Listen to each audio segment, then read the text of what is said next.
hal-hal apa saja yang harus disiapkan pertama kalinya sebelum ayam itu datang? Jadi gini mas, mungkin ada beberapa hal yang harus kita sediakan sebelum ayam itu datang. Salah satunya itu kesediaan kandang tersebut.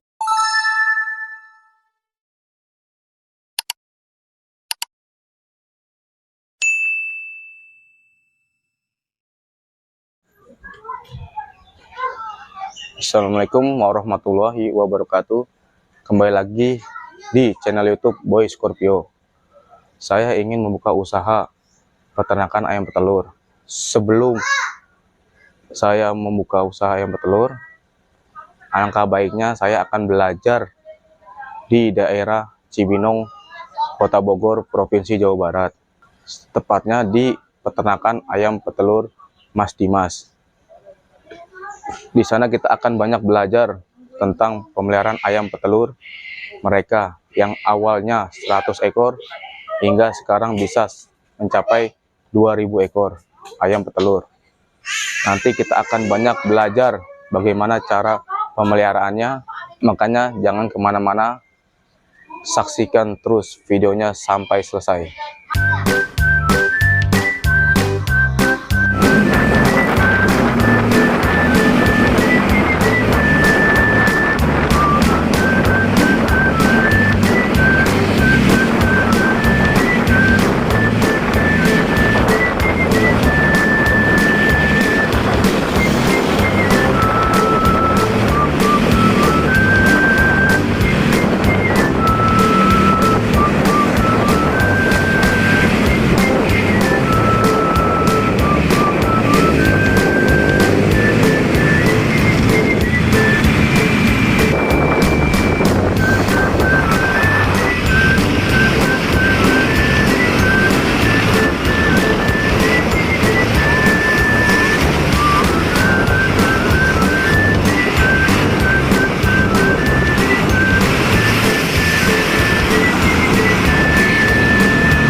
kita sudah ketemu sama peternaknya, namanya Mas Dimas. Oh ya Mas Dimas, tolong ceritakan ke teman-teman bagaimana cara merawat ayam petelur dengan baik. Hal-hal apa saja yang harus disiapkan pertama kalinya sebelum ayam itu datang. Jadi gini Mas, mungkin ada beberapa hal yang harus kita sediakan sebelum ayam itu datang. Salah satunya itu kesediaan kandang tersebut. Bagaimana layak atau tidak kandang tersebut untuk ditempati oleh ayam tersebut. Contohnya itu dari kandangnya. Ini kan kadang ada yang lupa untuk memakai pintunya. Kadang ada yang terselip lah karena mungkin membuatnya banyak ini kan ya, wajar lah. Itu makanya kita harus cek dulu. Salah satunya itu kesiapan kandang. Kedua itu tempat pakan. Tempat pakan bagaimana ini dia sudah layak juga menampung pakan yang akan kita berikan kepada ayam tersebut. Selanjutnya air. Nah ini air terpenting dalam pemeliharaan ayam petelur ini. Ini salah satunya itu kita pengecekan airnya mengalir kan tidak. Airnya kayak gini dia. Nah airnya biasanya dia tidak mengalir, itu harus kita cek terus juga. Apalagi sebelum ayam datang itu harus perlu air yang dicek itu, karena mereka perjalanan jauh, mungkin dalam keadaan stres, lapar dan haus. Nah, mungkin kalau lapar masih bisa ditahan karena dalam keadaan stres tersebut dia kadang juga nggak mau makan. Tapi air ini perlu banget. Setelah mereka datang pasti mencari air. Perlu banget, makanya harus dicek terlebih dahulu. Nah, setelah ayam itu tiba, bagaimana perlakuannya? Perlakuan yang harus kita lakukan setelah ayam tiba, setelah kita pengecekan, udah layak nih kandang untuk tempat ayam tersebut. Selanjutnya kita dulu pengecekan kesehatan ayam tersebut. Dalam keadaan stres, kita cek dulu apakah ada yang lemas.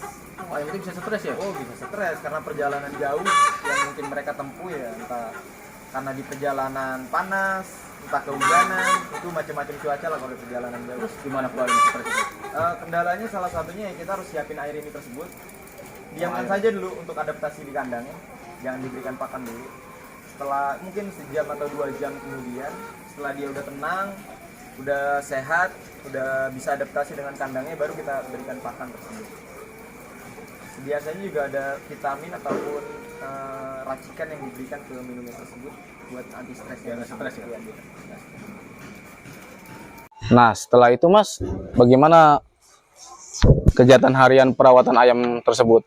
Untuk kegiatan harian sih yang harus kita lakukan sebenarnya ya salah satunya memberi pakan itu. Pakan kita harus rutin pagi dan sore Mas. Jadi ketika pagi kita jam 7 pagi, ya seterusnya kita jam 7 pagi kalau bisa, monoton segitu aja.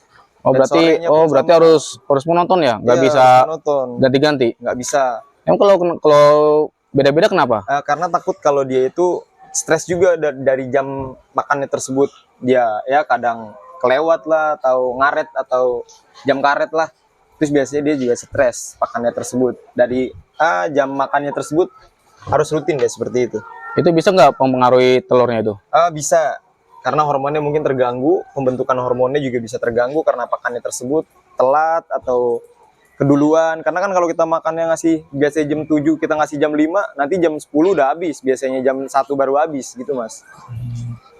Nah setelah kita ngasih pakan itu harus disering ratakan juga pakannya tersebut, karena pada dasarnya ayam tersebut dia alamnya itu ya mengorek-orek tanah.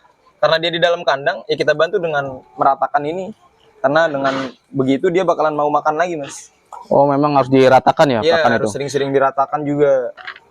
Udah rata, yang perlu diperhatikan salah satunya lagi yaitu ya air minumnya lagi yang kita harus perhatikan. Karena air minum itu sangat penting pembentukan embrio di dalam tubuh si ayam tersebut Mas. Oh berarti selalu air ya berarti ya, Iya, untuk ayam ya. betul. Kalau untuk kebersihan kandangnya gimana? Nah itu yang perlu diketahui juga, kita harus membersihkan kondisi kandang tersebut. Ya sehari-hari itu kita selain memberi pakan dan mengecek air minum yang tersedia, ya salah satunya kita pengecekan kandang dengan cara membersihkan kandang tersebut. Tempat pakannya harus kita bersihkan, tempat minumnya kita bersihkan, sekitaran kandangnya harus bersih lah. Bahkan kalau itu kotoran-kotoran di bawahnya, itu kan akan mengandung zat amoniak yang berbahaya untuk ayam tersebut. Nah itu yang harus kita bersihkan setiap harinya. Mas, ada nggak kira-kira perawatan khusus mingguan atau bulanan biar kita teman-teman kita juga tahu, dan saya juga sebagai pemula pengen tahu juga, tolong dijelasin Mas. Jadi gini Mas, setelah kita harian itu kita udah lakukan dengan baik dan benar dengan sesuai SOP, perawatan pakan, pemberian pakan, pengecekan air minum itu sesuai. Selanjutnya memang ada program kita khusus untuk mingguannya. Salah satunya yaitu pemberian vaksin, terus pemberian vitamin. Vaksin itu kira-kira berapa minggu tuh? Itu ada yang 2 minggu sekali, ada yang 3 minggu sekali. Dan vaksin ini terdiri dari 2 jenis, ada yang hidup, ada vaksin mati. Nah, vaksin hidup ini diberikan dicampuran dengan air minum tersebut. Nah, dan dengan vaksin mati ini, vaksin kill ini, itu biasanya diberikan melalui suntikan. Oh, ada juga ini suntik. Ada yang disuntik, ada Suntiknya yang sebelah mana itu? itu biasanya di sebelah paha, itu bebas kanan atau kiri. Itu biasanya vaksin. Kemudian kita berikan vitamin. Kalau vitaminnya? Nah, vitamin itu kita biasanya disatukan dengan air tersebut lagi. Kita campur, aduk, biarkan air itu menyatu dengan vitamin yang kita taruh. Biasanya takarannya pun sudah ada nanti ada mungkin seperti ada namanya Caprimun E, itu 1 tangki kita kasih 35 gram. Nah, itu biarkan sampai habis dulu, baru kita isi air baru lagi. Kalau vitaminnya tuh berapa hari sekali apa Itu mingguan juga? Mingguan juga, seminggu 2 kali lah. Oh, seminggu 2 kali. Untuk Berarti 3 hari pemberian sekali lah ya. 3 hari sekali boleh.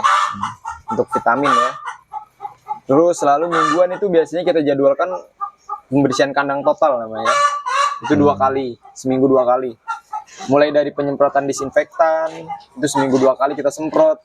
Pembersihan kandang total, nah itu berarti harus disemprot disinfektan itu ya? Iya, seminggu 2 kali. Dengan tujuan itu kan antibiotik, mencegah bakteri-bakteri jahat ya, itu mempengaruhi ayam tersebut. Oh gitu ya. Oh iya, ini kan Mas Dimas ada 2000 ekor. Kira-kira ada kesulitan nggak dalam pemasarannya? Untuk pemasaran ya lebih bagus memang kita tuh sebelum memelihara ini, sebelum populasi banyak seperti ini ya, kita harus sudah siap masalah pemasaran, Mas. Jadi kita sudah ada yang titik-titik yang bakal kita lepas untuk telur-telur ini agar terjual, tidak terlalu lama menunggu terjualnya tersebut, karena jangka waktu telur ini mungkin 2 minggu sudah bau dia, sudah tidak layak untuk dikonsumsi. Jadi sebelum kita memelihara populasi banyak seperti ini, alangkah baiknya kita semua ini sudah punya titik-titik untuk penjualannya tersebut, untuk pemasarannya, agar tidak terlalu lama dipendam telurnya ini. Ya gitu aja sih Mas, mungkin kalau pemasaran. Oh, jadi itu kalau penambahan populasinya, jadi kita harus cari pemasaran terlebih dahulu gitu. Nah, itu dia salah satu kuncinya sih, biar telur itu tidak mengendap terlalu lama. Kita sudah siapkan dulu pemasarannya nih. Mau kemana jalurnya, atau ke pasar langsung, atau kita jual ke agen-agen tertentu, itu harus punya pemasaran dari situ. Nah, itu adalah bagaimana cara berenak telur ala Mas Dimas yang sekarang sukses sudah sampai 2000 ekor. Semoga bisa tambah lebih banyak lagi. Dan semoga saya pemula dan teman-teman sekalian bisa mengambil hikmahnya dan bisa bermanfaat bagi kita semua. Sekian video dari saya. Jangan lupa like dan subscribe-nya. Terima kasih. Wassalamualaikum warahmatullahi wabarakatuh.